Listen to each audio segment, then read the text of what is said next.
All right, well, welcome to Chapter 6, Correlational Methods and Statistics. We're going to learn how to conduct correlational research, magnify, or what these terms are: magnitude, scatter plots, types of relationships, misinterpreting correlations, prediction and correlation, statistical analysis, correlational coefficients, and advanced correlational techniques, regression analysis. Conducting correlational research. First, determine whether two variables are related to each other. Example, do people who are taller tend to weigh more? Allow us to make predictions from one variable to another. An example is estimate an individual's weight based on height. And so those are pretty common correlations. The reasons to do correlational research is ethically it's impossible to do an experimental study, useful in measuring many variables and assessing the relationships between them. You can have a whole lot of a whole lot of variables and look at all the relationships between each variable and every other variable. And we often see that in research. You see a lot of tables where one variable is measured against another variable correlationally. To look at it, we have to understand what magnitude, scatter plots, and the different types of relationships are. Magnitude is an indication of the strength of the relationship between the two variables. So a strong relationship is I think that's a little bit off there. So we're looking at a strong relationship being 70% to 1. Looking at moderate as being 0.30 through 0.69. And then the none to weak, is 0s to 2.9, or sorry, 0.29, as being the effects or the estimates for weak, moderate, and strong correlation coefficients. So it's actually, if you get rid of the 2, it's 70.70 to 1.0. Get rid of the 2 here, it's 0.30 to 0.69. And then get rid of the 2 down here. I don't know why I replaced it with 2s, but 0.00 to 0.29.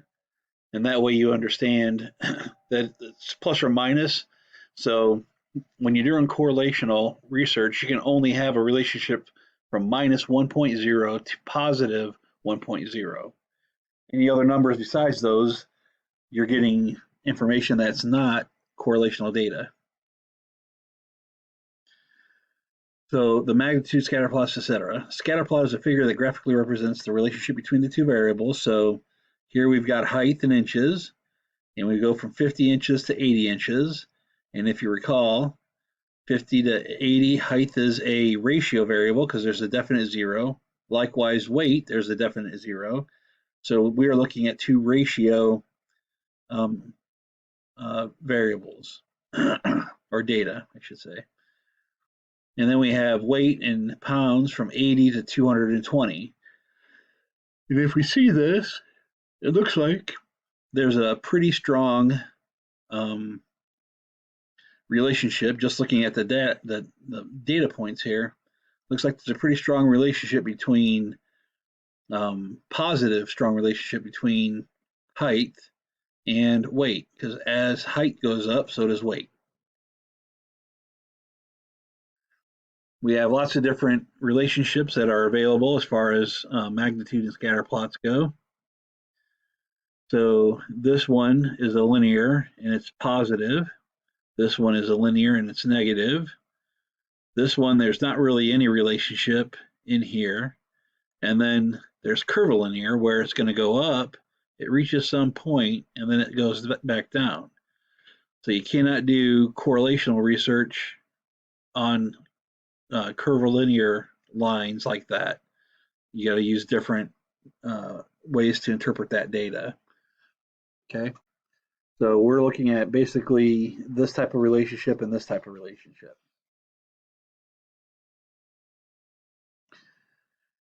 Again, you can just read through this.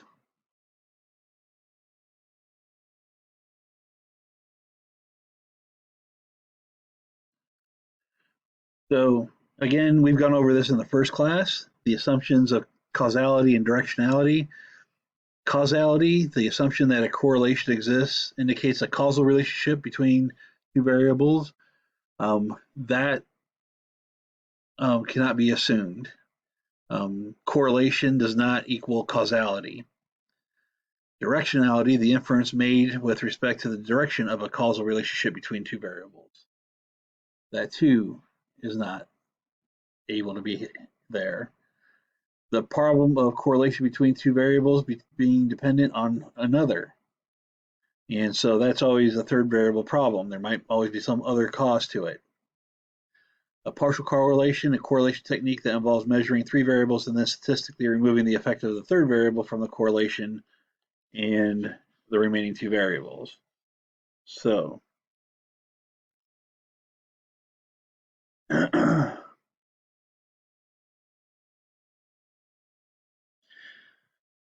again, we need to be careful for these different relationships. The curved, the other reason why we couldn't use curved is decreases the observed correlational coefficient. So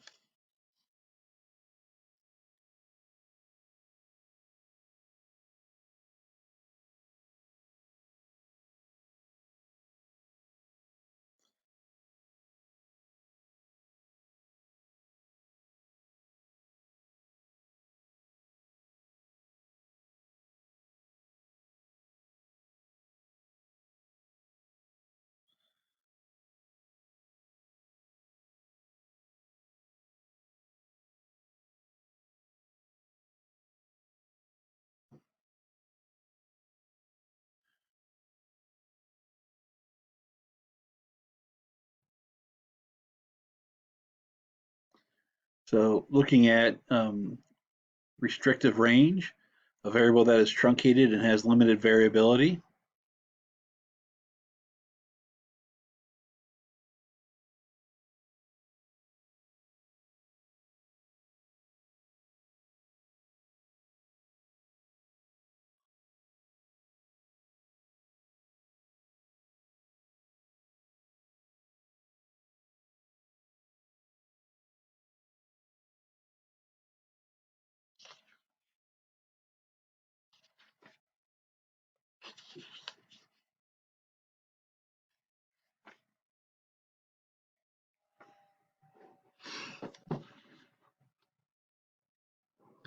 So when we look at restrictive range, as you can see over here on this side, we have um, quite a few participants who have their GPA here, which is 0 or 1.5 to 4 being shown here, and their SAT scores from 400 to 1600. When we take the same data and truncate it and only look at a specific range, the GPA is the same, but when you look at the SAT score, we are only looking at 1000 to 1150. So this little bit of range here and how it goes, you can see there's probably still a line here someplace, only it's pretty flat and doesn't contain as much data. Whereas this line is pretty solid going through the data when you do our regression line. We're going to talk about that shortly and how to do those. So I'm probably going to just make a couple more videos in addition to these videos and add them before we get together tomorrow. Yeah, for those of you who are going to get online. So, or have questions from noon until 4 o'clock tomorrow. So don't forget about that. When a correlation coefficient does not adequately indicate the degree of relationship between variables. So curvilinear. It's important to look at that curvilinear. Again, it's going to increase and then decrease, so it can't really show one line going this way and one line going that way, because that's not how it works. So,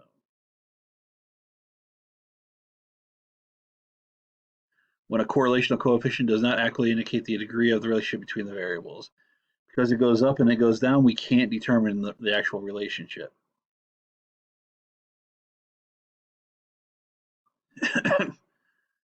So we can't predict, or for prediction and correlation, there's a strong positive correlation between smoking and cancer. You may know someone who has smoked over 30 years and does not have cancer. So that's why we can't um, necessarily go with causality. However, it's obviously been shown, and there's been enough research to show that we do know for a fact now that smoking causes cancer. Person who argument. Arguing that a well-established statistical trend is invalid because we know a person who went against the trend. So those things are examples that something might be going on other than what we're trying to measure. Correlational coefficients. So statistical analysis, the Pearson product moment, and we often use this, and you often see this in research. It is Pearson's R, the most commonly used correlational coefficient when both variables are measured on an interval or ratio scale. Okay, and so we are looking at the sum of the change in x and the change in y of z of x, z of y multiplied the sum of that divided by n, and that gives us our Pearson product. So when you look at it even from a more expanded view, this is actually what is going on. So this is the same as this. This is just the more complex way of looking at it. So now we've got the sum of x times y minus the sum of x times the sum of y divided by the number of participants. All of that is over the square root of the sum of x squared minus the sum of x squared divided by n times the sum of y squared minus the sum of y squared divided by n. So that is the Pearson product moment correlation. And then we have the coefficient of determination, which is Pearson's R, then squared. It's a measure of the proportion of the variance in one variable that is accounted for by another variable. So it's calculated by squaring the correlational coefficient. So if you had a coefficient, a Pearson's moment product that was 0.8, the coefficient of determination would be 0.64.